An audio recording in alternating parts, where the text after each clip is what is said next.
इधर हम आते हैं,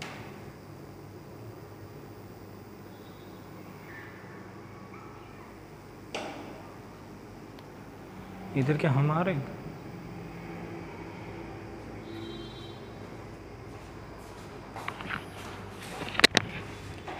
हाय फ्रेंड्स, कैसे हैं आप सब। द चेस एकेडमी की ऑनलाइन क्लासेज में आप सभी का स्वागत है। जैसे कि आप लोग जानते हैं कि द चेस एकेडमी की ऑनलाइन क्लासेज जो है बेहतर तरीके से चल रही हैं और आप जो है उतने ही बेहतर तरीके से हमारा सहयोग कर रहे हैं और हम आपसे उम्मीद भी यही करते हैं कि कोशिश करिएगा कि जितना ज़्यादा से ज़्यादा लोग आप अगर हमारे साथ जुड़ सकें तो बेहतर होगा। जैसे कि आप लोग जानते हैं कि हमने पिछले वीडियो में जो है एसटी नंबर जो आपकी 14 थी उसके कुछ क्वेश्चन डिस्कस किए थे। अब हम लोग आगे की बातचीत देखते हैं। 12 नंबर क्वेश्चन तक हम लोगों ने डिस्कशन कर लिया था। इसके आगे के क्वेश्चंस को देखते हैं और कुछ बेहतरीन कंसेप्ट्स को भी हम लोग समझेंगे। तो देखिएगा, सभी लोग क्वेश्चन को देखिएगा। क्वेश्चन नंबर आपका 13 कह रहे एक आदमी ने 2 टीवी सेट 47,908 रुपये में खरीदा। उसने एक टीवी को 17% लाभ तथा दूसरे को कह रहा है 11% हानि पर बेचने से उसे पूरे लेन देन में ना लाभ हुआ ना ही हानि हुई। तो आपसे कह रहे कि प्रत्येक टीवी का क्रय मूल्य क्या है। प्रत्येक टीवी का क्रय मूल्य क्या है। देखिए बच्चों, जब कभी भी इस तरह के प्रश्न आपसे पूछे जाते हैं कि ना तो लाभ हुआ पूरे लेन देन में ना ही हानि, तो इसका मतलब क्या होता है। देखिए, जाना चाहें तो इस तरह के क्वेश्चंस को आप बेसिक तरीके से भी जा सकते हैं, नो डाउट, क्योंकि आपको पता होना चाहिए कि जब भी कभी नो प्रॉफिट या नो लॉस का केस होगा, ना तो लाभ हो रही होगी ना तो हानि हो रही होगी, तब इस बात का ध्यान रखा जाता है कि ऐसी सिचुएशन केवल और केवल तभी हो सकती है जो पहले वस्तु से जो प्राप्त लाभ है हमें वो दूसरे वस्तु से प्राप्त हानि के क्या हो बेटा, बराबर हो। क्या मेरी बात समझ पा रहे हैं आप। तो आइए बच्चों ध्यान दीजिएगा, प्रश्न जो हमसे कह रहा है तो कह रहा है कि एक आदमी ने 2 टीवी सेट 47,960 रुपये में खरीदा। 2 टीवी सेटों को उसने जो है 47,960 रुपये में खरीदा। हमने मान लिया कि अगर पहला जो टीवी था उसका जो क्रय मूल्य है CP1 है और दूसरे टीवी का जो क्रय मूल्य है वो बेटा CP2 है। बात समझ आ रही है बच्चों। अगर ऐसा है तो मैंने आपसे अभी बताया कि जब कभी भी नो प्रॉफिट या नो लॉस का केस होगा तो पहले से प्राप्त जो लाभ होगा वो दूसरे से प्राप्त हानि के बराबर होगा। क्या इस बात को समझ रहे। एक छोटे से उदाहरण से हम आपको समझाते हैं बच्चों, समझना, कंसेप्ट सीखिए, रटिए नहीं कि मास्टर ने बताया था कि नो प्रॉफिट नो लॉस होने से जो है एक पर हमें क्या होगा, जितनी का लाभ होगा दूसरे पर उतनी की हानि होगी। फॉर एग्जाम्पल हम समझते हैं, अगर मैंने मान लिया कि कोई भी 2 वस्तु हैं, एक वस्तु का अगर क्रय मूल्य मैंने माना कि अगर 100 है और यहां पर अगर हम बात करें कि ये जो 100 है, इस 100 में अगर हमने मान लिया कि पहले अगर 20% का लाभ हो रहा है और फिर जो है क्या हो रही है, हानि हो रही है, कुछ इस प्रकार की बातचीत कर रहा है। नो प्रॉफिट या नो लॉस की बात कर रहा है। अगर इस तरह की सिचुएशन है तो यहाँ पर ध्यान देना। अगर हम कह रहे हैं, अभी तो एक सिचुएशन हम डिस्कस करने जा रहे हैं कि जब इनका क्या है CP बराबर हो, जब हम इनका CP क्या करना चाह रहे हैं, बराबर करना चाह रहे हैं। तो देखिए, अगर हम कह रहे हैं कि 20% की हानि हो रही तो 20% का ही क्या होना चाहिए, लाभ होना चाहिए। तो अगर 100 का आप 20% निकालेंगे तो 20 होगा, यानी कि लाभ के केस में। जब आप हानि के केस में जाएंगे तो 100 का 20% निकालेंगे, 20 रुपए की हानि हो। नो प्रॉफिट या नो लॉस के केस में यही सिचुएशन होती है कि पहले से प्राप्त लाभ जो है दूसरे से प्राप्त हानि के बराबर होगा। इसके अकॉर्डिंग देखिएगा, अगर हम बात करें पहले पर लाभ जो हो रहा है वो कितने का हो रहा है, 17% का, तो CP1 मल्टीप्लाई भी क्या बेटा, 17% बराबर दूसरे से प्राप्त हानि के बराबर होगा। तो जो दूसरी वस्तु इसे 11% की हानि पर बेचा जा रहा है तो मल्टीप्लाई भी क्या 11%। हम एक ये कंडीशन अप्लाई कर सकते हैं कि पहले से प्राप्त लाभ है दूसरे से प्राप्त हानि के क्या है बेटा, बराबर है। इतनी बात समझ आ रही सभी। अब ध्यान पर ध्यान देना, यहां से हमें एक सिचुएशन पता ये चली कि जो पहले वस्तु का जो क्रय मूल्य है और दूसरे वस्तु का जो क्रय मूल्य है, इनके क्रय मूल्यों का हमें अनुपात पता हो जाता है। आप समझते हैं कि पहले वस्तु का क्रय मूल्य कितना हो जाएगा, 11 है, तो दूसरे वस्तु का क्रय मूल्य क्या होगा बच्चों, 17। कुल दोनों वस्तुओं का क्रय मूल्य कितना है बेटा, 17 और 11 की अगर हम बात करें तो 28। और वो कह रहा है कि हमने कितने में खरीदा, 47,908 में हमने खरीदा। जबकि हम कह रहे हैं कि कितने में, 28 में। यहां से हम दोनों वस्तुओं का क्रय मूल्य निकाल सकते हैं, और यही बात तो आपको यहां पर क्या करनी थी बेटा, पता करनी थी। बात समझ आ रही है? तो अब देखना, एक छोटी सी बात अगर आप और कॉमन सी अगर अप्लाई कर दें तो ज़्यादा बेहतर होगा, चीज़ों को आप और शॉर्ट तरीके से कर सकते हैं। क्या बेटा, कॉमन सेंस समझिए, थोड़ा सा स्मार्ट अप्रोच को अपनाना होता है। ध्यान देना, हम यहाँ पर देख रहे हैं कि ये तीनों ऑप्शन जो हैं हमारे कैसे हैं बेटा, सेम हैं, एक जैसे हैं। डिफरेंस है अगर तो थोड़ा बहुत यहाँ पर है, लेकिन अगर हम अंतिम 2 अंकों की बात करें तो यहाँ पर भी समान है। यानी कि जो हमें दूसरी वस्तु का जो क्रय मूल्य निकालना होगा, उसे कम से कम अंतिम 3 अंक तो पता होने चाहिए, तभी हम क्लियर कर पाएंगे कौन सा उत्तर क्या होगा, सही होगा। हालांकि देखिएगा, सावधानी बरतना है आपको, क्योंकि यहाँ पर इनमें से कोई नहीं भी एक ऑप्शन लिखा हुआ है, तो आप उस अकॉर्डिंग देखिएगा। तो अगर हम बात करें CP2 यानी कि दूसरे वस्तु का जो क्रय मूल्य है, उसके अकॉर्डिंग अगर हम चलें तो यहाँ पर क्या होने वाला है, तो दूसरे वस्तु का जो क्रय मूल्य है वो कितना है बेटा, 17 है। तो यहाँ से हम क्या करें, 17 का मान निकाल दें। किसका मान निकाल दें बेटा, 17। भाई 47, 908, 28 का मान है, तो 17 का मान क्या होगा, जब आप इसे अगर कट करेंगे तो देखिएगा 28 से अगर आप नहीं डिवाइड कर सकते हैं तो आप सीधे पहले 7 से डिवाइड करके देख लीजिएगा, फिर इसके बाद 4 से डिवाइड करके देख लीजिएगा। जब आप डिवाइड करेंगे तो ये आएगा कितना, 17 है 11, और मल्टीप्लाई भी कितना है बेटा, 17। अब यहाँ पर ध्यान दीजिए, 7 से जब 1 में गुणा करेंगे, या 17 से आप सीधे सीधे करिए, तो 17 से जब 1 में गुणा कराएंगे, यहाँ पर इकाई अंक क्या आएगा, 7। और फिर 17 से जब 1 में गुणा होगा तो 17 है, और 1 कितना, 18 है, तो 18 और फिर से कितना हो जाएगा 1, और 17 से 119, 119 में 1 जोड़ेंगे तो 20, यानी कि कितना, 0। तो आपको समझ आ गया कि अंतिम जिसमें 087 होगा वही हमारा उत्तर होगा, और आप तुरंत क्लियर कर देंगे कि उत्तर क्या होगा बेटा, B नंबर होगा। क्या बात समझ आ रही है आप सभी को? अरे भाई, ये तो मैंने समझाया आपको कंसेप्ट, ये इसलिए ताकि अगर जिन बच्चों को अगर कंसेप्ट क्लियर नहीं तो उनका कंसेप्ट भी क्लियर हो जाए। बच्चों, यहाँ पर आप एलिगेशन का भी प्रयोग कर सकते थे। देखिएगा कैसे, जैसा कि आप लोग जानते हैं कि एक वस्तु पर अगर 17% का लाभ हो रहा है तो दूसरे पर 11% की क्या हो रही बच्चों, हानि हो रही। दूसरा तरीका देखिएगा, एलिगेशन से कैसे कर सकते हैं, दूसरे वस्तु पर 11% की हानि होगी। जब दोनों को मिला करके देखा जाता है तो ना तो लाभ होता है ना ही हानि, यानी कि क्या हो जाएगा, 0। और जब हम एलिगेशन का रूल अप्लाई करेंगे तो आप जानते हैं बच्चों कि हम बड़े में छोटा घटा रहे होते हैं। यहाँ पे जब यहाँ से आप निकालेंगे तो कितना आ जाएगा, 11 अनुपात में 17, यानी कि पहले वस्तु का अगर क्रय मूल्य 11 है तो दूसरे का क्या होगा बेटा, 17 है। हमें क्या क्रय मूल्य, अगर लाभ या हानि प्रतिशत पर एलिगेशन लगा रहे हैं तो क्या आपको क्रय मूल्यों का अनुपात प्राप्त होगा। यहाँ पर भी तो ऐसा ही है। अब इसके बाद की जो सिचुएशन है, बस बेटा कुछ नहीं है, जैसे हमने यहाँ पर सॉल्व किया है बस वैसे ही आप जा सकते हैं। जरूरी नहीं कि बेटा आप इतना पूरा लिखें और चीज़ों को समझें। अब देखना, एक यहाँ पर शॉर्ट तरीका, अगर आप यही क्वेश्चन इससे भी शॉर्ट हम देखेंगे भैया, परेशान बिल्कुल नहीं होना है, हम आपको कंसेप्ट भी शॉर्ट तरीके से भी सिखाएंगे। जैसे कि अभी मैंने आपको बताया कि पहले से प्राप्त लाभ दूसरे से प्राप्त हानि के बराबर होगा, ये बात तो आप समझ पा रहे हैं। लेकिन इसी को एग्जाम में अगर लिखना होता, आपकी लाइफ में ये पहली बार क्वेश्चन आ चुका है। अगर पहली बार क्वेश्चन आ चुका है फिर भी अगर आप इतने डिटेल से जा रहे हैं तो फिर सिलेक्शन तो नहीं होगा। मेरी बातें समझ पा रहे हैं ना आप? ध्यान दीजिएगा। यहाँ पर अगर हम बात करें तो आप सीधे इतना समझिए ना कि हमने जो कंसेप्ट निकाला तो उसके अकॉर्डिंग हमने क्या देखा कि पहले वस्तु का जो क्रय मूल्य था, दूसरे वस्तु का जो क्रय मूल्य था, इनका जो अनुपात था वो कितना आया था बेटा, 11:17 है। यानी कि इसका मतलब समझ रहे हैं, यानी कि पहले वाले का जो लाभ था वो दूसरे वाले का विक्रय मूल्य बन गया जाता, यानी कि 17 जो अमाउंट था। तो हम क्या डायरेक्टली नहीं लिख सकते। अब कभी भी आपकी लाइफ में इस तरह का सवाल आए और दोनों वस्तुओं के क्रय मूल्यों का बेटा अनुपात लिखना हो तो आप बस इतना करेंगे कि पहले से जो प्राप्त लाभ है ये दूसरे का क्या बन जाएगा, CP, और दूसरे से जो प्राप्त हानि है वो पहले का क्या बन जाएगा, CP। खत्म हो गया बेटा। मेरी बात समझ पा रहे हैं ना? तो अगर इस स्मार्ट अप्रोच से जाएंगे तो आप डायरेक्टली लिखते हैं, और आप जानते हैं कि 47,908 ये किसका मान है बेटा, 28 का। और आपको चाहिए, देखिए यहाँ पर तो सेम है तो हम निकालेंगे नहीं, हम दूसरा वाला निकाल लें तो हम 17 का मान निकाल दें। बस भैया स्मार्ट अप्रोच से जाते हैं और आपका उत्तर क्या होता, ये ऑप्शन सही हो जाता। आई होप मेरी बातें आपको समझ आ रहे होंगे बेटा। मेरा यही तरीका है, हम बेसिक भी समझेंगे, कंसेप्ट भी समझेंगे, लेकिन एग्जाम में जब क्वेश्चन को करेंगे ना तो बिल्कुल एक लाइन में उत्तर बताने का प्रयास करेंगे, क्योंकि तभी सिलेक्शन हो सकता है।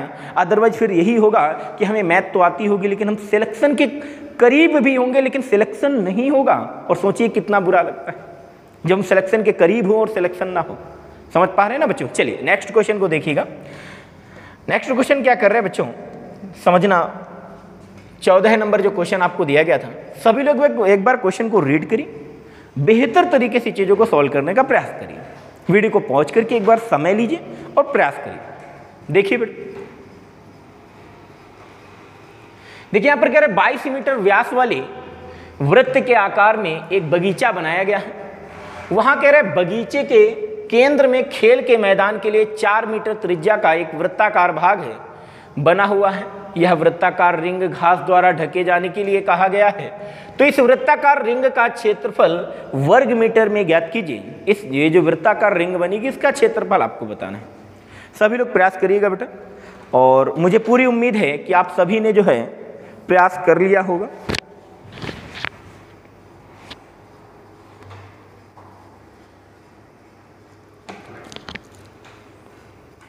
देखिएगा बच्चों क्या कह रहा है हमारा प्रश्न, चीजों को समझना आप थोड़ा सा। कह रहे 22 मीटर व्यास वाले वृत्त के आकार में, एक कोई वृत्त है जिसका कि व्यास है 22, तो आप जानते हैं कि त्रिज्या क्या हो जाएगी बच्चों, 11। समझना, अगर एक कोई वृत्त है इस प्रकार सा जिसकी त्रिज्या हम कहना चाह रहे हैं कि कितनी है बेटा, 11 है, जिसकी त्रिज्या कितनी है बेटा, 11। यहां पर आपसे कह रहा है कि इसके अंदर एक बगीचा बनाया गया है 4 मीटर त्रिज्या का। इसके अंदर जो है एक बगीचा इस प्रकार से बनाया गया है जिसकी जो त्रिज्या है बेटा वो कितनी है, 4 मीटर। तो कह रहे इस प्रकार से जो प्राप्त एक रिंग है, इस प्रकार जो प्राप्त एक रिंग है, ये आपको इस प्रकार से एक रिंग प्राप्त होगी जिस पर कह रहा है घास लगाने के लिए क्या करना है, इसे घास से ढका जाना है। तो कह रहे घास से ढके जाने के लिए जो है वृत्ताकार रिंग घास से द्वारा ढके जाने के लिए कहा गया है। तो कह रहे इस वृत्ताकार रिंग का क्षेत्रफल क्या होगा, यानी कि बच्चों समझ पा रहे ना, यानी कि वो क्या कहना चाह रहे हैं कि आपसे केवल और केवल इस भाग का क्षेत्रफल प्राप्त करना चाह रहे हैं, केवल और केवल इस भाग का क्षेत्रफल प्राप्त करना चाह रहे हैं। तो आपको सिंपल सा कंसेप्ट समझाया गया। अगर हम बड़े वाले वृत्त में से बेटा छोटे वाले वृत्त के क्षेत्रफल को घटा दें तो क्या हमें रिंग का क्षेत्रफल प्राप्त होता है? क्या ये बात आप बेहतर तरीके से जानते हैं ना? तो अप्लाई कर दीजिए। क्या होगा बेटा, आप जानते हैं पाई कैपिटल आर स्क्वायर और पाई स्मॉल आर स्क्वायर घटाएंगे तो पाई दोनों पक्षों से क्या हो जाएगा बेटा, कॉमन। तो हम क्या करेंगे बेटा, पाई, ध्यान देना, पाई और ब्रैकेट में क्या हो जाएगा, कैपिटल आर स्क्वायर और माइनस क्या बेटा, स्मॉल आर स्क्वायर। क्या यही कर रहे होंगे? अब बात समझ आ रही है? इसके अकॉर्डिंग जब आप आगे सॉल्व करेंगे, पाई का मान रख दीजिए। पाई का मान कितना बेटा, 22/7 और मल्टीप्लाई भी कैपिटल आर कितना है, कैपिटल आर का मान है 11 है। 11 का वर्ग कितना हो जाएगा बेटा, 121। या दिखेगा यहाँ से स्मार्ट अप्रोच कई सारी हैं, कैसे भी आप जा सकते हैं, नो डाउट। मैंने आपको समझाया था कि R square minus R square का मतलब क्या होता है, A square minus B square. इसका मतलब ए प्लस बी एक ब्रैकेट में और एक ब्रैकेट में क्या बच्चों, ए माइनस बी। देखिएगा तो a प्लस बी तो यानी कि 11 है और 4 कितना हो गया बेटा, 15 है। मल्टीप्लाई भी एक बार इन्हीं आप क्या कर रहे होंगे, सबट्रैक्ट कर रहे होंगे। और जब आप इनको घटा रहे होंगे तो क्या होने वाला है, देखिए ये कैपिटल आर और स्मॉल आर की बात कर रहा है, इनको हमें जोड़ना है और घटाना है। अब यहाँ पर देखिए 11 में 4 क्या कर रहे होंगे, घटा रहे होंगे। तो आप जानते हैं कि मल्टीप्लाई भी क्या होगा बेटा, 7। ये 7 से 7 खत्म हो जाएगा। 15 का गुणा जब बेटा आप 22 में कराओगे तो जो उत्तर मिलेगा वो क्या होगा बेटा, 330। 330। इस प्रकार से जो आपका सही उत्तर होगा वो कौन सा होगा बेटा, 330। आई होप बातें आपको समझ आ रही होंगी कि बिल्कुल ये आसान से सवाल होते हैं, एक बार आपको देखना है और उनको टिक कर देना है। ये तो मैं आपको थोड़ी बहुत बातें अगर लिख रहा हूं तो चीजों को समझाने के लिए, मेरी बातें समझ पा रहे हैं? चलिए नेक्स्ट क्वेश्चन देखेंगे बेटा। नेक्स्ट क्वेश्चन हमारा क्या है, 15 नंबर क्वेश्चन। सभी लोग प्रयास करें, कितना बेहतरीन और गजब का सवाल है और उतने ही गजब और बेहतरीन तरीके से आप लोग एक बार प्रयास करिएगा करने का। कह रहे 92 छात्रों की एक कक्षा में लड़कों की संख्या का लड़कियों की संख्या से अनुपात 12:11 है और कह रहा है आपसे कि एक परीक्षा में लड़कियों के औसत अंक लड़कों से 33 से ही 1/3% अधिक हैं।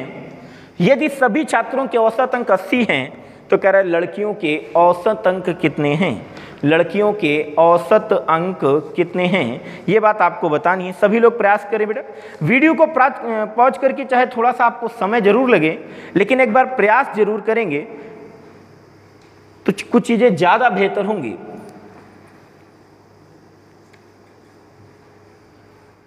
सभी ने कर लिया होगा, बड़ा ही बेहतरीन सवाल है। आइए बच्चों ध्यान दें, देखिए कह रहे 92 छात्रों की एक कक्षा में कुल छात्रों की संख्या कितनी है बेटा? 92, 92। कह रहे हैं लड़कों की संख्या का लड़कियों की संख्या से जो अनुपात दे रहा है 12:11। देखिए अब लड़के और लड़कियों की बात कर रहा है, फिर उनको मिला करके बात कर रहे हैं, तो सिंपल सी बात, एक कॉमन सी बात समझ गए होंगे कि हम लोग ऐसी सिचुएशन में क्या करते हैं बच्चों? एलिगेशन का प्रयोग कर देते हैं। पकड़ पा रहे हैं ना मेरी बात को? आप समझना, ध्यान देना है यहाँ पर। तो कह रहे कि इनका लड़के और लड़कियों की संख्या का जो अनुपात दिया गया है बच्चों, वो कितना दिया गया है? 12 अनुपात में क्या बेटा? 11। ठीक है, कोई बात नहीं। इसके बाद आपसे कह रहा है कि एक परीक्षा में लड़कियों के जो औसत अंक हैं लड़कों से 33 से 1/3% अधिक हैं।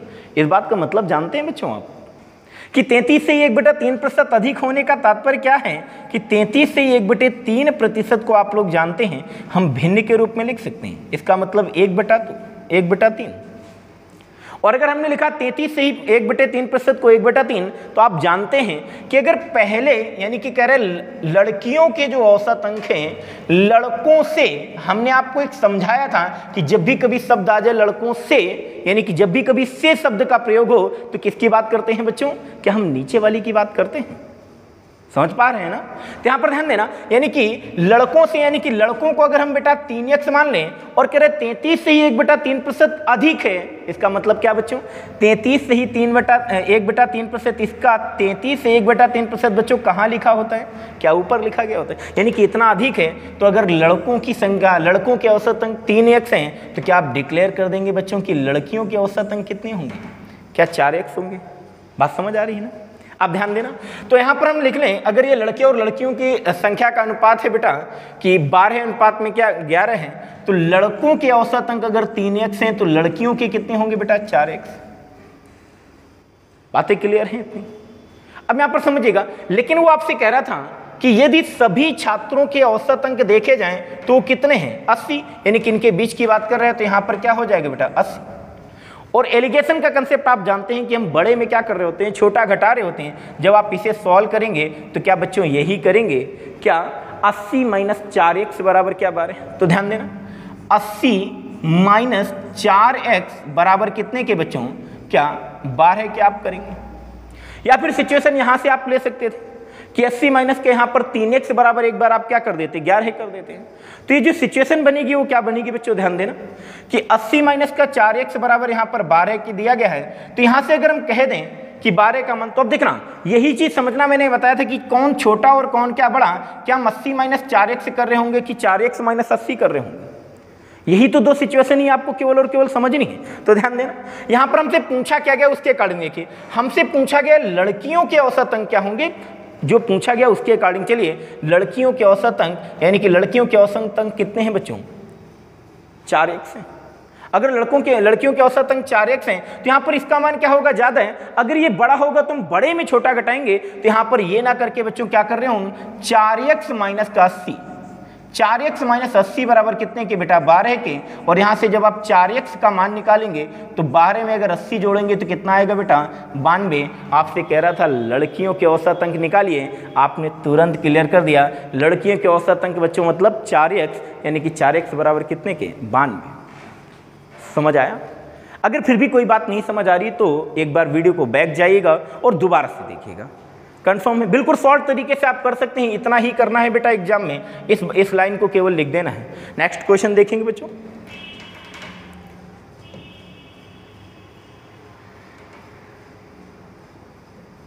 ध्यान दीजिएगा, 16 नंबर क्वेश्चन, बड़ा ही बेहतरीन सवाल ये भी है। बस हल्की सी कैलकुलेशन से अगर आप डर गए तो फिर निपट जाओगे, इस बात को दिमाग में रखिएगा। बस केवल और केवल प्रश्न को बहुत ही साधारण तरीके से, बहुत ही ढंग से प्रश्न को पढ़ना है और उत्तर बताना है। प्रयास करिए सभी लोग।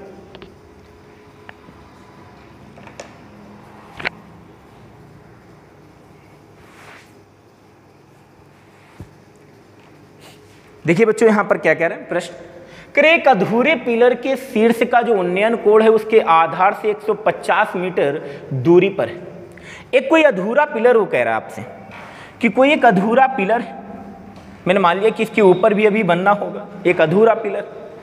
कह रहे हैं पिलर के शीर्ष का जो उन्नयन कोण है इसके आधार से 150 मीटर की दूरी पर है। यानी कि इसका जो उन्नयन कोण है बेटा, इसका जो उन्नयन कोण है वो कह रहा है आपसे, इसका जो उन्नयन कोण है ये कह रहा है आधार से, आधार आपका ये है, आधार से कह रहा है 150 मीटर की दूरी पर है, यानी कि इसका मान कितना है 150।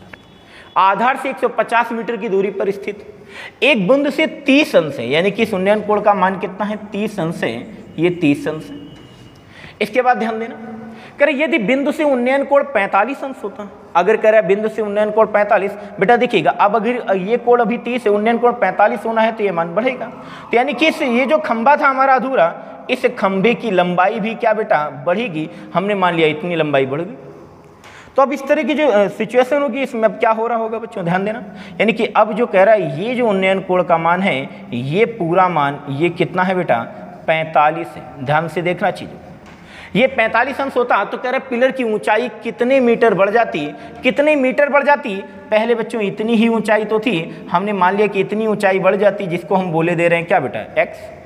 कोई तकलीफ नहीं होगी, बस बेटा यहाँ पर दो कोणों को अप्लाई कर देना है, एक तो हम tan 30 की बात कर रहे होंगे और एक tan 45 की बात कर रहे होंगे और क्वेश्चन खत्म हो जाएगा। ध्यान देना, देखिए यहाँ पर कह रहे हैं कि tan 30 को जब आप अप्लाई करेंगे तो बेटा क्या होगा, tan 30 आप जानते हैं tan 30 बराबर, आपको समझाएगा क्लासेज में, ये क्या होता है लंब बटा में क्या होता है आधार होता है।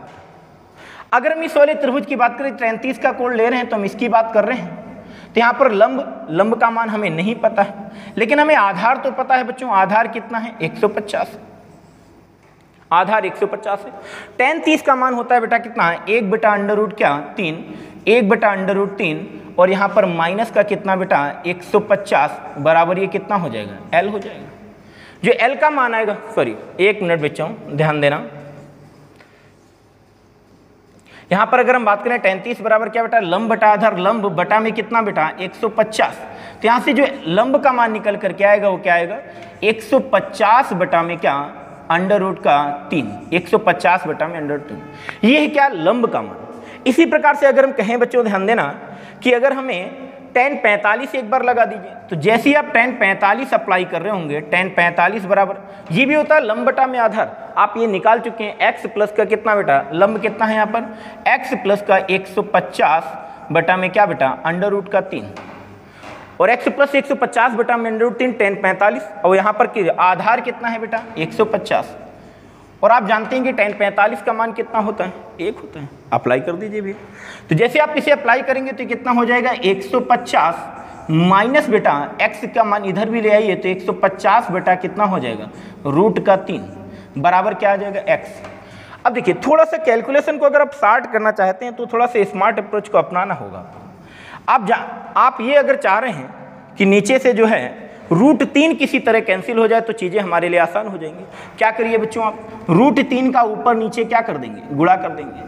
जैसे ही रूट 3 का ऊपर नीचे गुणा करेंगे ये रूट 3 और रूट 3 मिलकर के बच्चों कितना हो जाएगा 3 से जब आप इसे कट करेंगे तो यहाँ पर क्या आएगा बच्चों 50, ऊपर क्या बचेगा 50 अंडर रूट 3, और 150 में जब आप जो है 150 में आपको घटाना है कितना 50 अंडर रूट 3, कितना घटाना है 50 अंडर रूट 3, और जैसे ही 50 अंडर रूट 3 तो बटे में लेकिन बेटा 3 तो है, आप यहाँ पे 50 कॉमन लीजिए, जैसे ही 50 आपने कॉमन लिया तो ऊपर क्या आएगा 3 माइनस का यहाँ पर कितना होगा बेटा अंडर रूट 3, और अंडर रूट 3 का मान आप लोग जानते हैं कितना होता है 1.732, और 3 में से जब आप 1.732 को घटाएंगे और 50 का गुणा कराएंगे तो जो एक सिचुएशन बनेगी उसके अकॉर्डिंग जो आपका उत्तर होगा वो क्या होगा बेटा 63.4 मीटर लगभग में आप कह सकते हैं।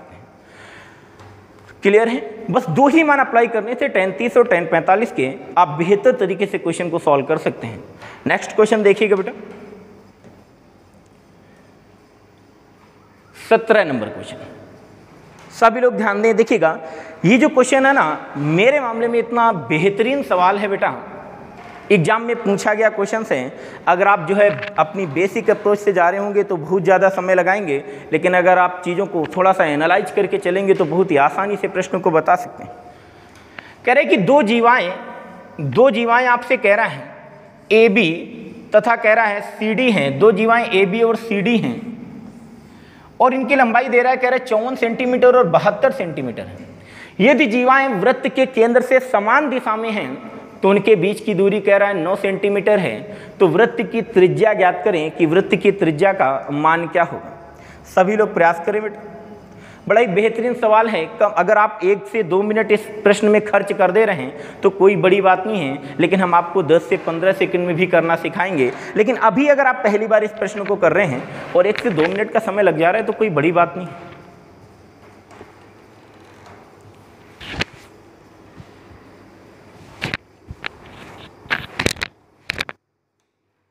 देखिएगा बच्चों, ये प्रश्न जो है, चीज़ों को पहले समझिए।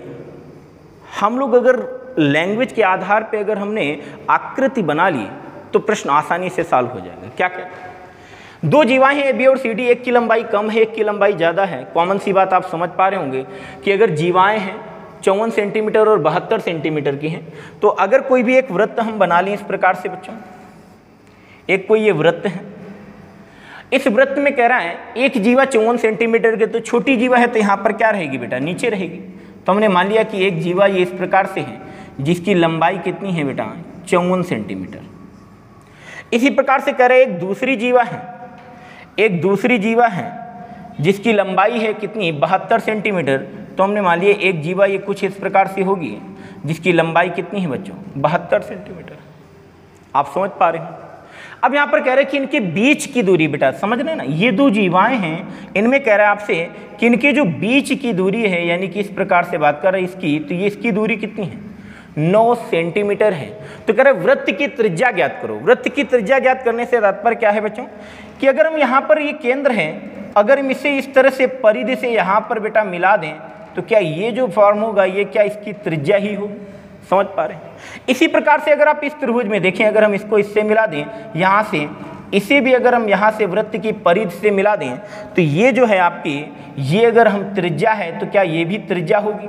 अगर इन्हीं 2 त्रिभुजों को अगर आपने बेहतर तरीके से ऑब्जर्व कर लिया तो डायरेक्टली उत्तर टिक कर क्या होगे, नहीं तो कम से कम 2 मिनट का समय तो लोगे ही इस प्रश्न को सॉल्व करने में। छोटी बातें हैं लेकिन समझना बेहतर तरीके से, देखना, ऑब्जर्व करना हम कैसे इस प्रश्न को हैंडल कर रहे हैं, उस बात को देखना, मेरे करने के तरीकों को देखना। आप ये अगर जीवा 54 है तो आप एक कंसेप्ट लेकिन आपको पता होगा कि किसी भी वृत्त के केंद्र से जीवा पर डाला गया लंब क्या होता है बच्चों? वृत्त के केंद्र से जीवा पर डाला गया जो लंब होता है वो जीवा को क्या करता है? क्या समद्विभाजित करता है। ये कंसेप्ट आपको पता है? अगर नहीं पता है तो समझ लीजिए बच्चों कि अगर कोई एक वृत्त है और ये अगर उसका केंद्र है, अगर हम जीवा पर इस प्रकार से क्या कर रहे हैं? लंब डाल रहे हैं, तो ये जो लंब होगा जीवा को 2 बराबर भागों में विभाजित करेगा। और अगर बराबर भागों में विभाजित करेगा तो ये अगर हम बात करें बेटा, अगर 72 है टोटल, तो ये जो है अगर हम बात करें इस त्रिभुज में इतनी भुजा का मान कितना हो जाएगा? वो कितना हो जाएगा बेटा? 36। इसी प्रकार से ये भी तो बेटा एक लंब है जो कि इस जीवा पर डाला गया है, तो इसको भी क्या करेगा? समद्विभाजित करेगा ना। अगर समद्विभाजित करेगा तो 54 का आधा, यानी कि हम कहें कि इस भुजा का मान क्या हो जाएगा बच्चों? क्या 27 होगा। अब इस दोनों त्रिभुजों को ऑब्जर्व कीजिए। देखिए कई सारे ट्रायोज आपको बताए गए हैं, ट्रिपलेट्स जिन्हें बोलते हैं, मैं अक्सर क्लास में चर्चा करता रहता हूं, वही केवल 6-7 प्रकार के ट्रिपलेट्स हैं जिनको कि अपने दिमाग में सेव कर लेना है। एक बात बताओ, क्या आपको ट्रिपलेट, एक कॉमन सा ट्रिपलेट क्या बार बार बताया गया है कि कोई भी अगर त्रिभुज है उसकी 3 भुजाएं क्या हो सकती हैं? 3, 4, 5। एक ट्रिपलेट ये बताया गया है कि अगर कोई 2 भुजाएं पता हो तो तीसरी भुजा आप अपने आप डिक्लेयर कर देते हैं, यही तो ना। तो ध्यान देना, अगर हम इसमें बेटा क्या करें? 9 का गुणा करा दें। अगर हम इसे 9 का गुणा करा दें तो कितना हो जाएगा? 9 गुणा में 3 तो ये आ जाएगा बेटा 27, 9 गुणा में 4 तो बेटा 36, और 9 गुणा में 5 तो बेटा कितना हो जाएगा? 45। क्या आपको समझ पा रहे हैं कि हमारे क्वेश्चन से कुछ बात रिलेट कर रहा है? कैसे बेटा? एक भुजा कह रहा है वो 27 है, एक भुजा अगर 36 है तो दूसरी जो भुजा होगी वो क्या होगी? 45 होगी। अगर ऐसा है तो ध्यान देना, ये भुजा अगर 27 है बेटा तो ये आधार है यहाँ पर, और यहाँ पर अगर हम बात करें इस वाले त्रिभुज का आधार क्या है? 36 है, तो आधार 36 या 27 हो सकता है। अगर हम मान लें कि जो लंब है इन दोनों त्रिभुजों का, एक का लंब हम 27 मान लें या 36, ऐसा कैसे डिक्लेयर कर पाएंगे? अगर इसका आधार हमने 27 माना है तो इसकी भुजा हमें क्या माननी पड़ेगी बेटा? इसकी भुजा हमें 36 यानी लंब 36 मानना पड़ेगा। 36 अगर पूरा लंब है तो इतनी लंबाई अगर 9 है तो एक बात बताओ बच्चों, इतनी लंबाई क्या होगी? फिर क्या 27। अब इस त्रिभुज में देखिए इसका आधार अगर 36 है, लंब 27 है, इसका जो विकर्ण है क्या ये भी 45 होगा। इसी प्रकार से ये पूरा कितना है आपका? 36 है या 27 है, तो इसकी भी जो त्रिज्या होगी वो क्या 45 होगी। अरे भाई आपसे पूछ क्या रहा था, यही त्रिज्या का मान तो पूछ रहा था, आप तुरंत क्लियर कर देते, कितना होगा 45। देखिए मैंने समझाने का पूरा प्रयास किया कि अगर इसके पहले चीज़ें ना पता होती आपको तब भी बेहतर तरीके से कर जाते हैं। अब एग्जाम में आता तो समझ गए होते, कोई बड़ी बात नहीं थी, हमें केवल कर्ण का मान ही लिखना था। आप सीधे ट्रायो लिखते 27, 36, 45 और आंसर टिक कर देते कि क्या होगा 45 होगा। क्लियर है ना इतनी बात बेटा? चलिए नेक्स्ट क्वेश्चन पर देखते हैं। किसी को अगर नहीं समझ आया तो बेटा क्या करना है, ऑफलाइन क्लास नहीं कि रिपीट कर दो, क्या करेंगे, खुद वीडियो में पीछे जाएंगे और दोबारा देखेंगे। समझ पा रहे हैं? चलिए नेक्स्ट क्वेश्चन देखिएगा बेटा, 18 नंबर क्वेश्चन। ये भी अभी इसी तरह का क्वेश्चन आपको एक कराया गया है। क्वेश्चन को रीड करिए और एक बार करिए तेजी से। देखिए यहाँ पर कह रहा है, एक हवाई जहाज जो तल से 3125 मीटर की ऊंचाई पर उड़ रहा है, तुरंत उसके ऊर्ध्वाधर दूसरे हवाई जहाज के नीचे से गुजरता है। तल पर ही बिंदु से जहाजों के उन्नयन कोण क्रमशः बेटा कितने हैं, 30 और 60 हैं। उस समय कह रहे दोनों जहाजों के बीच की दूरी, देखना इस लाइन को गौर करिएगा, क्या कह रहे दोनों जहाजों के बीच की जो दूरी है वो ज्ञात करनी है हमें। बस यही दो बातें आपकी कॉमन सी थी जो कि समझना था। करिए, एक हवाई जहाज जो तल से 3125 मीटर की ऊंचाई पर है, हमने मान लिया कि यहाँ से तल से जो है एक हवाई जहाज है जिसकी जो ऊंचाई है बेटा वो कह रहा है कि 3125 मीटर। ये ऊंचाई जो है हमने मान लिया कि कितनी है बेटा, 3125 मीटर। ठीक है, जितना कह रहे हैं पहले आप उतना करिए, आराम से क्वेश्चन को रीड करिए कि ऊंचाई पर उड़ रहा है, तुरंत उसके ऊर्ध्वाधर कह रहा है दूसरे हवाई जहाज के नीचे से गुजरता है। अब इसके ऊर्ध्वाधर की बात कर रहा है बेटा, ध्यान देना, इसके ऊपर की बात कर रहा है। तो अब कह रहे इसके ऊपर से एक और जहाज गुजरता है। हमने मान लिया कि ये जहाज जो है इसके लगभग इतनी दूरी पर होगा, इतनी ऊंचाई से गुजरता है। तो कह रहे तल पर ही बिंदु से जहाजों के उन्नयन कोण, यानी कि पहले वाले जहाज का उन्नयन कोण 30 है तो दूसरे वाले का कितना है बेटा 60। तो यहाँ से जो पहले वाला जहाज था जो उन्नयन कोण बना रहा था वो कितने का बना रहा था बच्चों, 30 का। और कह रहे अब जो ये दूसरा जहाज है जो उसके ऊपर है, इससे जो उन्नयन कोण है वो कितने का है बेटा, 45 का है। तो कह रहा है आपसे कि दोनों जहाजों के बीच की दूरी, तो आप समझ गए होंगे कि किसका मान कह रहे हैं, ये जहाज है ऊपर और ये जहाज है नीचे, तो इनके बीच की दूरी अगर हम मान ले क्या बेटा x, तो बस इसी x का मान चाहिए। तो ध्यान देना, चीजों को समझना कि अब अगर हम बात करें तो यहां पर चीजों को देखिएगा, यहां पर tan 30 का मान जब आप लगाएंगे तो tan 30 का मान कितना हो जाएगा, tan 30 बराबर क्या होगा बेटा, यहां पे tan 30 बराबर, यहां पर समझना कि ये जो क्वेश्चन आपके कह रहे कि एक हवाई जहाज जो तल से कह रहे 3125 मीटर की ऊंचाई पर है, इस बार आपको इसका मान क्या है पता है बेटा। इस बार हमें आधार नहीं पता है तो हम आधार पता करेंगे। तो tan 30 बराबर क्या होगा, लंब बटा में आधार, यानी कि हम कह सकते हैं 3125 बटा में क्या बेटा, आधार।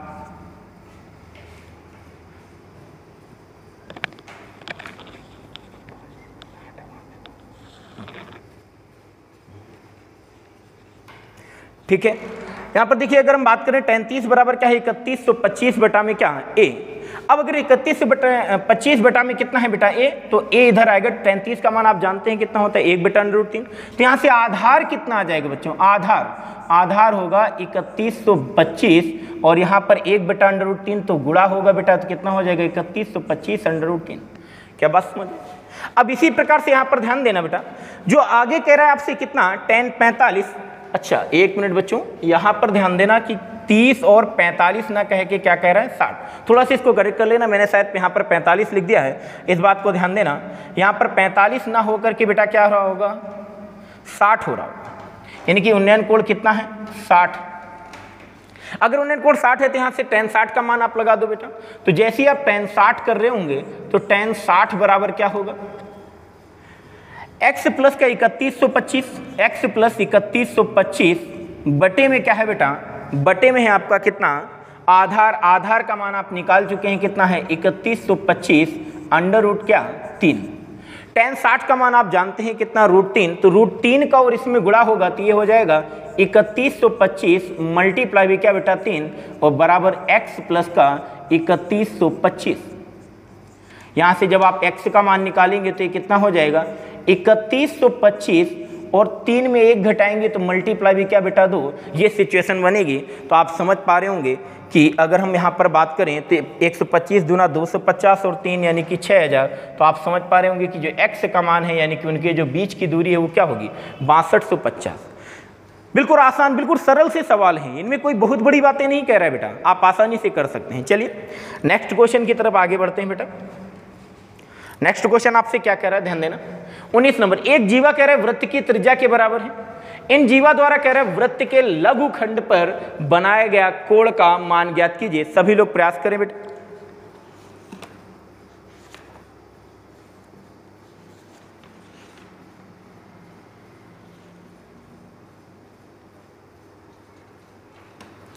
सभी लोग प्रयास करें। देखिए बिल्कुल आसान सा क्वेश्चन है, आपने कर लिया। एक जीवा कह रहे हैं वृत्त की त्रिज्या के बराबर है। एक जो जीवा है वृत्त की त्रिज्या के बराबर है। अगर हमने माना कि कोई एक वृत्त है तो उसकी त्रिज्या होगी कोई। इसमें कह रहे हैं कि एक जीवा इस प्रकार से है ये कि ये त्रिज्या के क्या है बराबर, यानी कि त्रिज्या का मान अगर r है तो फिर जीवा का भी मान क्या होगा r, यानी कि ये तीनों भुजाएं बराबर हैं। एक त्रिभुज आपको बनता हुआ दिख रहा है। अगर ये सभी त्रिज्याएं r हैं तो ये आप जानती कि सभी कोण अगर कितने के होंगे 60-60 के, तो ये भी कोण कितने होगा 60।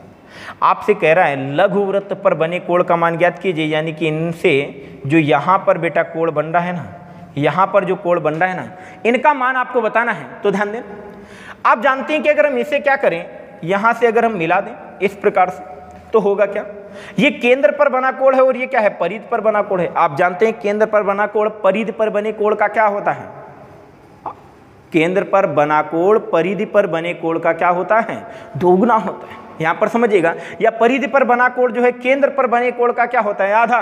तो अगर ये 60 है तो बच्चों ये बताओ ये कितना होगा 30।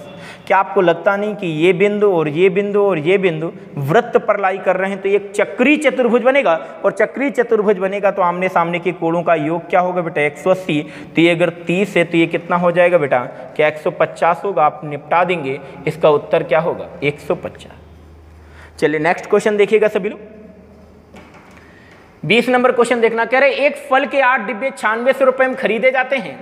5 डिब्बे कह रहे हैं 10% के लाभ पर और 3 डिब्बे 10% की हानि पर बेचे जाते हैं। तो कह रहा है आपसे कि शुद्ध लाभ प्रतिशत क्या है, ये बात आपको बतानी है कि शुद्ध लाभ प्रतिशत क्या होगा, शुद्ध लाभ प्रतिशत क्या होगा। प्रयास करें भाई सभी। देखना कितना बेहतरीन सा सवाल है। देखिए जब 2 प्रकार के डिब्बों की बात कर रहा है, कह रहा है जब उनको मिला करके बेचा जाता है दोनों को, तो समझ गए होंगे एलिगेशन बड़े बेहतर तरीके से लगा सकते हैं। तो ध्यान देना, कह रहे कि एक फल के 8 डिब्बे, टोटल 8 डिब्बे 9600 रुपए में खरीदे गए। कह रहे 5 डिब्बों को कह रहा है 10% के लाभ पर, 5 डिब्बों को कह रहा है 10% के लाभ पर, 5 डिब्बे जो है 10% के लाभ पर, ठीक है भैया। और कह रहे 3 डिब्बे जो है 10% की हानि पर, जो बाकी के बचे 3 डिब्बे हैं वो कह रहे 10% की हानि पर। तो सबसे पहले हम इनका अनुपात लेते हैं। कह रहे दोनों को जब मिला करके बेचा जाए तो कह रहा है शुद्ध लाभ प्रतिशत बताओ, यानी कि इसका मान ही तो बताना है। और आपको बहुत आसान भाषा में समझाया गया है कि इसका मान कैसे निकालते हैं, इनका आपस में गुणा करा दो। तो 10 में गुणा कितना बेटा 50, माइनस, क्योंकि माइनस का है, 10 में गुणा 3 का तो कितना हो जाएगा 30। और इनके योग से आप क्या कर देते हैं, भाग दे देते हैं। 5 3 8, तो यानी कि 8 से भाग दीजिए, तो कितना हो जाएगा बेटा 20 बटा में क्या 8। तो इसका मान क्या आएगा, तो यहाँ पर देखिएगा 20 बटा में क्या हो जाएगा 8, और जब आप इसे भाग देंगे तो कितना आ जाएगा 2.25% उत्तर हो जाएगा। आई होप बात समझिएगा, बिल्कुल आसान सा सवाल था। नेक्स्ट क्वेश्चन देखिएगा बेटा क्या कह रहे हैं। 21 नंबर क्वेश्चन कह रहा है आपसे एक दुकानदार 1000 रुपए अंकित मूल्य वाला एक पेन ड्राइव क्रमिक रूप से कह रहा है क्रमशः 10% और 15% की छूट के बाद खरीदता है। यदि वह 35 रुपए पैक करवाने में खर्च करता है और 1000 रुपए में इसे बेच देता है तो उसका लाभ प्रतिशत बताएं। सभी लोग प्रयास कर रहे होंगे, प्रश्न को देखिएगा और सभी लोग प्रयास करें बेटा। देखना यहाँ पर जो बात कह रहे हैं 1000 रुपये अगर अंकित मूल्य है तो आप जानते हैं कि जो डिस्काउंट यानी कि छूट की बात की जाती है वो कहाँ से, अंकित मूल्य पर की जाती है। और लाभ और हानि की बात कहाँ से की जाती है बच्चों, क्रय मूल्य से की जाती है। समझ पाते हैं ना इस बात को।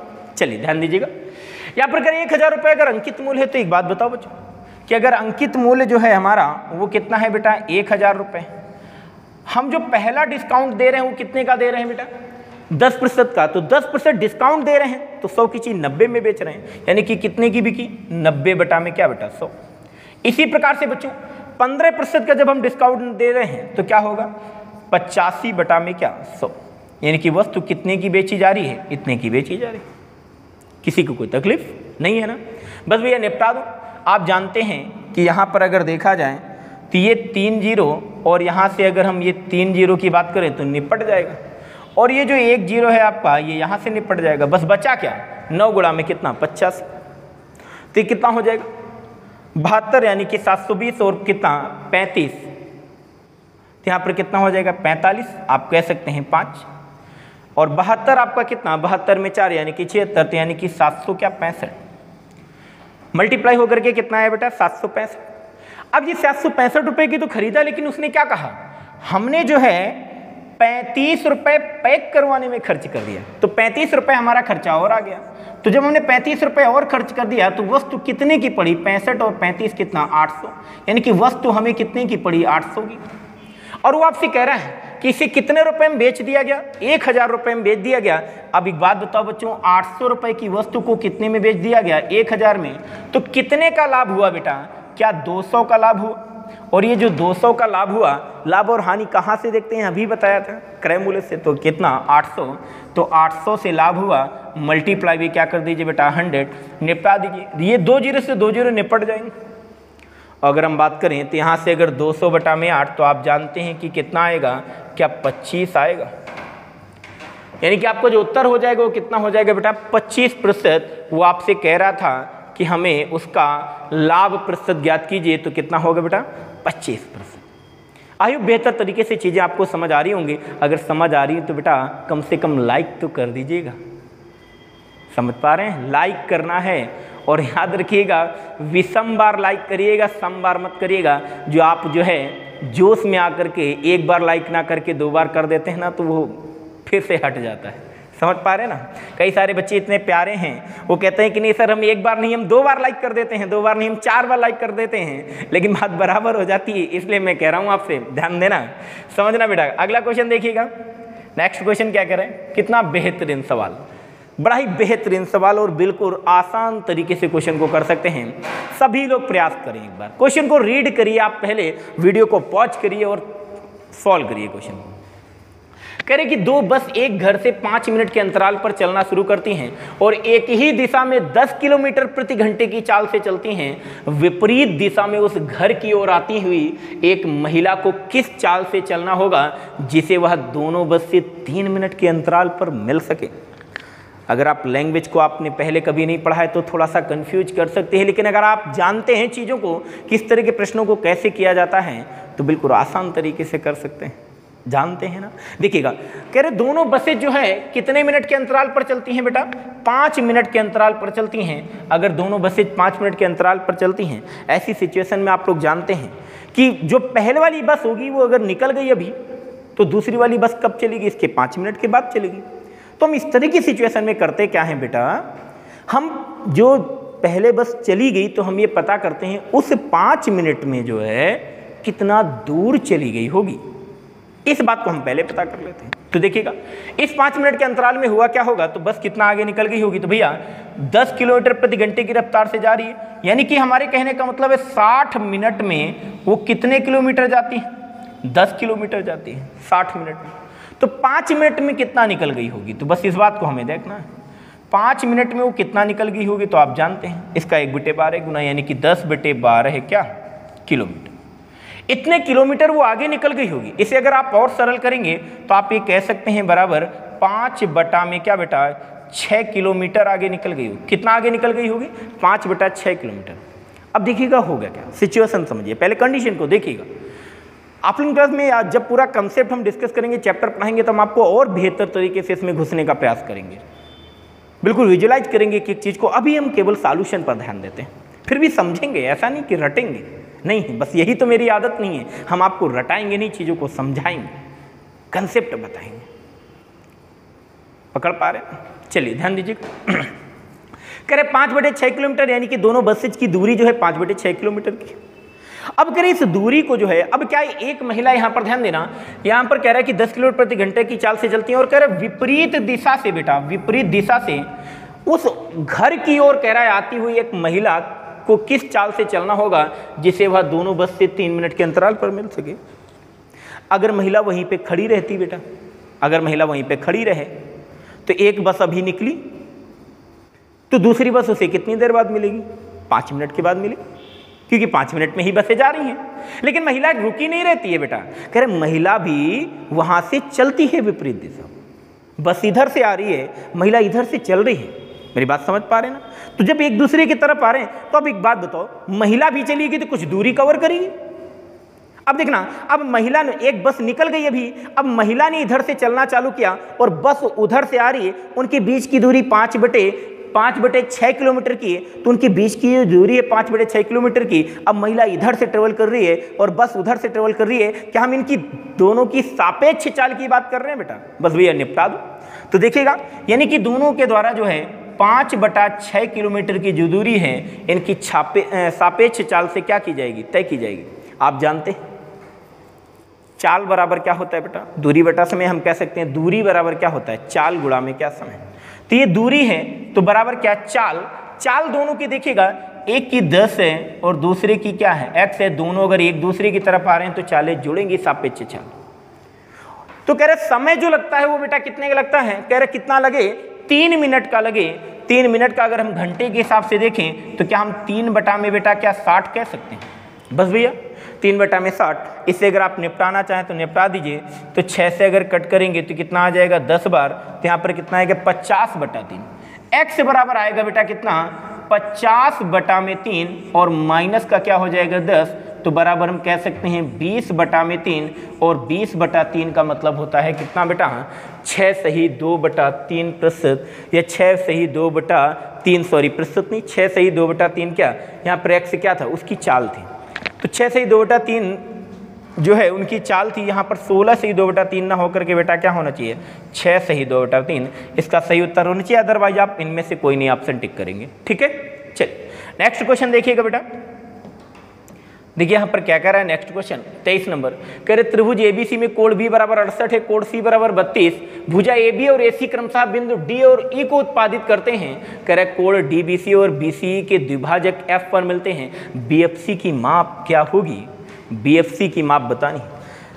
देखिए बिल्कुल सरल सा सवाल होता है, बशर्ते अगर आप बनाना चाहते हैं बना लीजिए। एक कोई त्रिभुज है एबीसी, हमने मान लिया कि इस प्रकार से आपका जो है कोई एक त्रिभुज है एबीसी, इसमें कोण b बराबर 68 है। तो देखिए पहले तो आप इनको डिनोट कर लें, ये कोण अगर a है तो ये b है, तो बेटा ये कितना हो जाएगा c।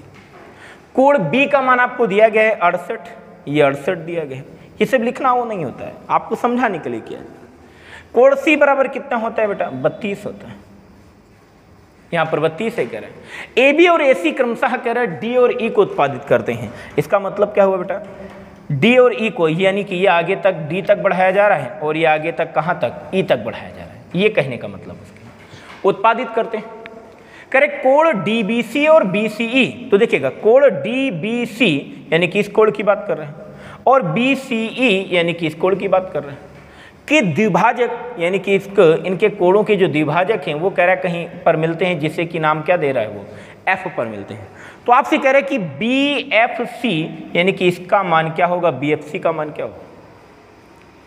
तो देखिए आप तो जानते होंगे बेहतर तरीके से इस तरह कंडीशन में होता क्या है, समझ ली। देखिए या तो फिर आप ऐसे करें कि अगर 68 है तो पूरा 180 होता है, तो इसका मान क्या होगा, फिर ये समद्विभाजक है तो इसका मान क्या होगा, आधा होगा। इसी प्रकार से इधर से निकाले, फिर त्रिभुज के तीनों कोणों का योग कितना होता है 180, उसमें से घटा करके इसका मान निकाल दे। लेकिन और क्या किया जा सकता है, ये कितना है बेटा 68 और ये कितना है बेटा 32 है, तो इन दोनों कोणों का योग कितना हो गया 100 हो गया। तो बेटा एक बात बताओ, इस कोण का मान कितना होगा 80 हो। बात समझ आ रही कि नहीं आ रही, क्लियर है इतनी बात। इस कोण का जो मान होगा वो कितना होगा 80 होगा। अब इस तरह की सिचुएशन में हम करते क्या है बेटा, इस तरह की सिचुएशन में जो चीज होगी उस बात को समझने का प्रयास करिएगा। इस वाले अगर बीएफसी कोण का अगर हमें ये कोण अगर हमने ए दिया गया है और अगर हमें इस तरह से जो इनके समद्विभाजक हैं इनके द्वारा जो बनाया गया कोण पता करना होता है, तो आप जानते हैं कि कोण BFC बराबर, या तो आप बेसिक तरीके से वैसे निकालिए, आप जानते हैं डायरेक्टली कि क्या होता है 90 माइनस का हम क्या कहेंगे a/2 और ये कितना है 80, 80 बटा में 2, ये आएगा 40, 90 में 40 घटाएंगे तो उत्तर क्या आएगा बेटा 50, यानी कि इसका जो सही उत्तर होगा वो क्या होगा 50। इनमें से कोई ऑप्शन नहीं दिख रहा तो यानी कि डी नंबर आप टिक कर दीजिए, इनमें से कोई नहीं। नेक्स्ट क्वेश्चन देखिएगा बेटा तेजी से। देखिए 24 नंबर क्वेश्चन क्या कह रहा है, यदि एक्स स्क्वायर प्लस का 1/16 है, एक्स स्क्वायर बराबर 19/2 है, तो कह रहा है 2x माइनस 1/2x का मान क्या होगा। ध्यान देना बेटा, कितना बेहतरीन सवाल है। जब मैंने आपको अलजेब्रा में पढ़ाया था तो कितने डायरेक्टली इन चीज़ों को हम लोग सॉल्व करते थे, कैसे हम 10 से 15 सेकंड में सवालों का जवाब दे देते थे। क्या आप कर पाएंगे? ध्यान दीजिएगा, यहाँ पर कह रहे हैं कि x square plus 1/16 x square बराबर 19/2 है। हमने एक तरीका समझाया था बेटा, देखिए जितना ज़्यादा आप स्मार्ट अप्रोच अपनाएंगे उतना ही बेहतर करेंगे आप एग्जाम में।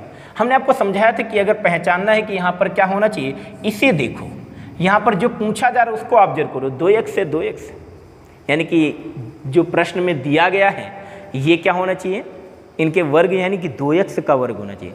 जबकि यहाँ पर क्या है एक्स स्क्वायर है, यहाँ तो 16x स्क्वायर है, तो हम पहले 2x के रूप में देखें, यानी कि 2x का वर्ग यानी कि 4x स्क्वायर की बात कर रहे हैं। हम क्या करें बेटा, इस पूरी इक्वेशन में अगर हम क्या करें, हम 4 का क्या कर दें, गुणा कर दें। जैसे ही 4 का गुणा कराओगे तो ये बन जाएगा बेटा कितना 4x की घात 2 और प्लस 1 बटा में ये बन जाएगा 4x की घात क्या बेटा 2 और बराबर ये कितना आ जाएगा 19 दूना क्या 38। क्या बात समझ आ रही है आप सभी को? अब देखिएगा ये मान आपको पता है, यानी कि इसका मान आपको दिया गया है कि कितना है 38 है, और जो मान आपसे पूछ रहा है वो कह रहा है कि हमें बताओ 2x माइनस 1/2x का मान क्या होगा। एक बात बताओ बच्चों, क्या क्लास में नहीं दिखाया गया डायरेक्टली क्या, कि अगर यहाँ पर 2 घात का मान पता और 1 घात में अगर जाना है तो हम लोग करते क्या हैं, जो भी दिया गया है अंडर रूट में उसको लिख लेते हैं और 2 को क्या कर देते हैं, घटा देते हैं, तो आएगा 36 और 36 का वर्गमूल क्या होता है 6, और आप तुरंत आंसर क्लियर कर देंगे कि उत्तर क्या होगा बेटा 6 हो। नोट कर लीजिएगा सभी लोग। नेक्स्ट क्वेश्चन देखिएगा बेटा, देखिए 25 नंबर क्वेश्चन बेहतरीन सवाल है। फिर से मैं कह रहा हूं कि अगर छोटी छोटी बातें कंसेप्ट को अगर आपने ऑब्जर्व किया होगा, बहुत ही ज़्यादा डीपली जाकर के अगर मेहनत करी होगी तो आप डायरेक्टली उत्तर टिक कर सकते हैं, बशर्ते इसके लिए मेहनत करनी पड़ती है बच्चों। समझ पा रहे हैं ना? तो देखिएगा इस क्वेश्चन को आप लोग प्रयास कर रहे होंगे। करें कि दिया गया है कि a बराबर 128, b बराबर 130 और c बराबर 132 है, तो करें a³ plus b³ plus c³ minus का 3abc का मान ज्ञात करें। इस फार्मूले से सब लोग परिचित होंगे, आप भी परिचित होंगे, क्यों भैया आप भी परिचित हैं कि नहीं। a³ plus b³ plus c³ minus 3abc बराबर क्या होता है, आप जानते हैं एक फार्मूला आप लोगों को पढ़ाया गया होगा, इसका मान मैंने तो 4 फार्मूले लिखाए हैं, आपको नहीं लिखाए, ध्यान देना। यहाँ पर फार्मूले लिखाने से और लिखने से और पढ़ने से नहीं होने वाला है, समझने से होने वाला है। फार्मूला आज कितने भी रट लो, रटते जाओ। मैथ में भी रटोगे क्या? नहीं ना, रटना कहाँ है, पढ़ना कहाँ है, जीएस में समझना भी है, वहाँ पर चीज़ों को रटना भी पड़ेगा, आपको तैयार करना पड़ेगा। मैथ रटने का विषय नहीं, मैथ तो समझने का और अभ्यास का विषय है। समझ रहे हैं मेरी बातों को? तो जितना ज़्यादा अभ्यास करें और जितना ज़्यादा डीप में जाकर के समझें, उतना ही जल्दी से उत्तर आप बता पाएंगे। ध्यान देना बेटा, होता क्या है a plus B plus C, a plus B plus C, और यहाँ पर 1/2 और ब्रैकेट में होता है आपका क्या बेटा a माइनस बी की घात क्या 2 और प्लस क्या b माइनस सी की घात क्या 2 और प्लस बेटा c माइनस a की घात क्या 2।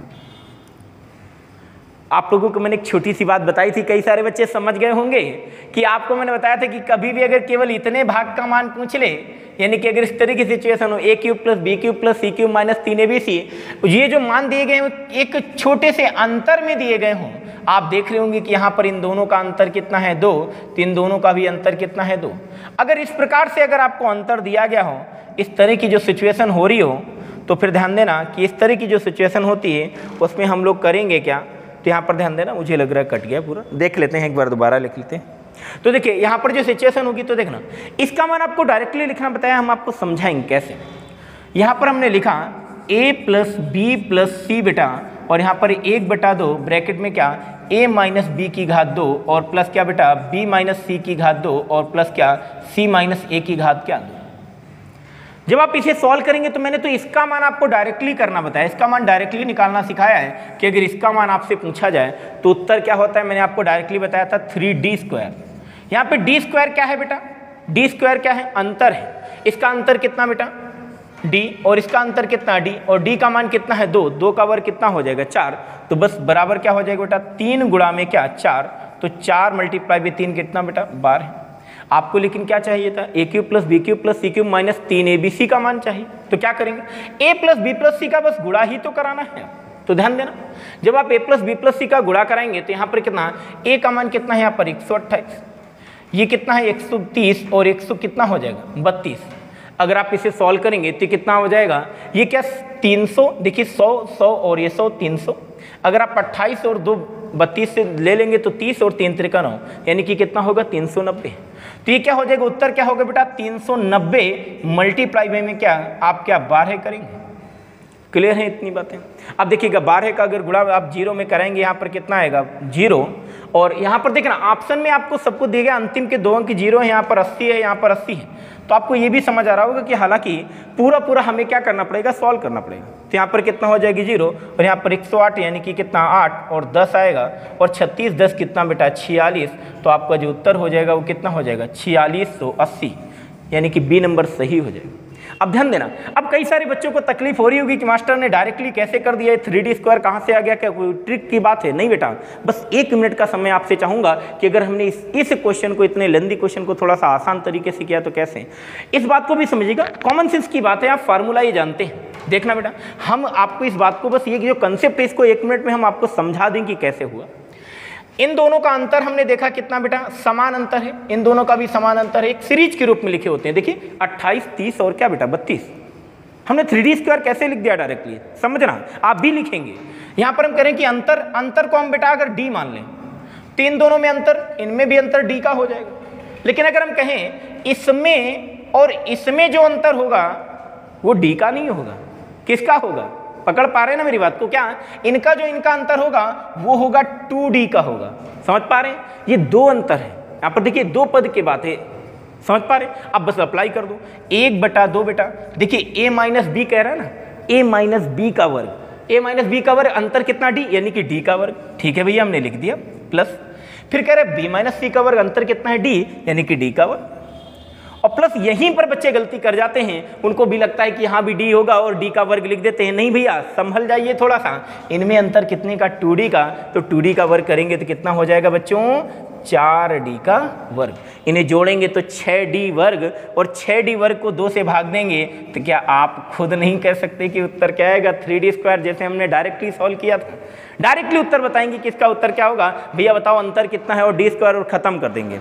तो ये थे आपके ST के 25 क्वेश्चंस, और मुझे पूरी उम्मीद है कि जितनी मेहनत के साथ, जितने लगन के साथ हमने प्रश्नों को कराने में जो है ध्यान केंद्रित किया है आपके लिए, उतनी ही मेहनत और लगन के साथ आप लोग भी हमारे साथ जुड़े रहे होंगे। और जो एक बात है बच्चों तो समझना, ऑफलाइन क्लास में एक छोटी सी बात मैं कहूँगा, ऑनलाइन क्योंकि मैं पढ़ा रहा हूँ और आप में ऑफलाइन भी पढ़ाता हूँ, तो एक छोटी सी बात मैंने छोटा सा अंतर देखा है बच्चों के अंदर। क्या कि कई बार होता क्या है कि हम जब ऑनलाइन पढ़ रहे होते हैं ना, देखिए जब आप ऑफलाइन होते हैं हमारे सामने होते हैं, आप चाहकर भी कोई गलती नहीं करना चाहते हैं, हम आपके सामने होते हैं, आप हमारे सामने बैठे होते हैं, आप एक गुरु की तरह ट्रीट कर रहे होते हैं और हमारा सम्मान करते हैं, हम जो कहते हैं आपसे वो करते हैं, कॉपी पेन आप खोल करके बैठते हैं, हम जो कहते हैं उसे नोट भी करते हैं, सारा काम करते हैं। लेकिन क्या बच्चों ऑनलाइन ऐसा कर रहे हैं? कई सारे बच्चों के चेहरे में मुस्कुराहट होगी कि वो लेटे लेटे वीडियो को देख रहे होंगे। ऐसा नहीं करना है। आप मान के चलिए, देखिए ऑनलाइन क्लासेज का आप बेहतरीन फ़ायदा बेटा तभी उठा सकते हैं जब आप मान के चलिएंगे कि नहीं मोबाइल जो हमारा सामने रखा हुआ है ना, हमारे गुरु हमारे सामने हैं और हम क्लास में बैठ कर के पढ़ रहे हैं, तभी आप बेहतर तरीके से कॉपी पेन लेकर के बैठोगे और चीज़ों को तैयार कर पाओगे। तो बस आज के लिए इतना ही है, और मिलेंगे फिर हम अगली क्लास में जो है एक बेहतरीन कंसेप्ट के साथ, और कोशिश करेंगे। देखिएगा अभी हम लोग चालू कर रहे हैं जो लेखपाल के लिए जो है कुछ क्लासेज हैं जो कि हम लोग मैथ का पूरा क्रैश कोर्स लेकर के आ रहे हैं, यानी कि एक रिवीजन क्लास के रूप में लेकर के आ रहे हैं। कोशिश करेंगे कि लेखपाल की एग्जाम के पहले जो है हम पूरी की पूरी जो मैथ है उसके जो बेहतरीन कंसेप्ट जो लेखपाल में पूछे जा सकते हैं उनको हम जो है रिवीजन कराएं। मैथ में भी और जीएस में भी इस तरह की चीज़ें स्टार्ट हो रही हैं। ठीक है, तो आप लोग इसी तरह सहयोग बनाए रखिएगा। Okay, thank you.